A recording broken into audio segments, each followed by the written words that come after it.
నాపై ఎవరో తప్పుడు వార్తలు రాస్తున్నారు అని కాంగ్రెస్ నేత విహెచ్ అన్నారు. నేను మాట్లాడని విషయాలు నేను మాట్లాడినట్టు పేపర్లో రాస్తున్నారు అని అన్నారు. నాపై తప్పుడు వార్తలు రాసిన వారిపై సైబర్ క్రైమ్లో ఫిర్యాదు చేస్తానని, నేను ఎవరి భూములు తీసుకోలేదు, డబ్బులు సంపాదించలేదు అని, నాపై తప్పుడు వార్తల వెనుక బీజేపీ, ఆర్ఎస్ఎస్ ఉన్నాయని అన్నారు. మతతత్వ పార్టీకి నేను ఎప్పుడూ మద్దతు తెలపలేదని కాంగ్రెస్ నేత విహెచ్ తెలియజేశారు. సామాజిక న్యాయం ఇందిరాగాంధీ నుంచి రాజీవ్ గాంధీ వరకు సోనియా గాంధీ వరకు ఎప్పుడు కూడా బడుగు బలహీన వర్గాల గురించి కొట్లాడే వ్యక్తి ఎక్కడ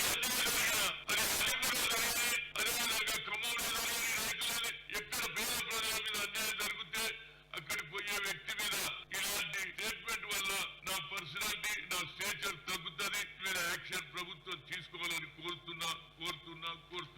చూడండి, కేసీఆర్ ఏదన్నా మాట్లాడతాడు. ఆయన మొన్నటి వరకేమో ఫామ్ హౌస్ లో వండుకున్నాడు, ఇక బయట తిరగాలని ఆయనకు ఆలోచన వచ్చింది. ఆయన ఏదన్నా అంటాడు, ప్రభుత్వం పడిపోతుంది, 6 నెలల్లో పడిపోతుంది అని ఈయన అంటాడు, ఇంకోడు అంటాడు. ఏం లేదు, ఇప్పుడు మనిషి పరిశాలిగా ఉన్నప్పుడు ఏదన్నా మాట్లాడతాడే, దాని మీద పెద్ద విలువ ఇవ్వద్దు. మేము ఎవరిని తీసుకునేది లేదు. మాకు 5 ఏళ్ళు